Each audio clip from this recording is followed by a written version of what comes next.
Премьер-министр Украины Арсений Яценюк объявил о своей отставке. Это произошло в воскресенье в телевизионном обращении. Яценюк заявил, что уходит с поста премьер-министра. По его словам, соответствующее представление будет внесено в Верховную Раду завтра. Также Яценюк отметил, что Народный фронт, политическая партия, лидером которой он является, остается в коалиции. Как сообщает издание «Украинская правда», кандидатом на должность главы правительства является действующий спикер Владимир Гройсман. На должность генпрокурора планируется утвердить руководителя фракции блока Петра Порошенко Юрия Луценко, а первый вице-спикер Андрей Парубій станет представителем Верховної Ради. Я прийняв рішення скласти повноваження прем'єр-міністра України. У вівторок, 12 квітня, подання буде внесено до Верховної Ради.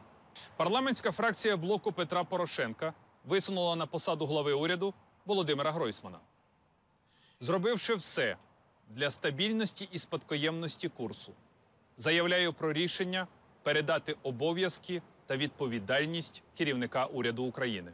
Від сьогодні бачу свої завдання ширше, ніж повноваження керівника уряду.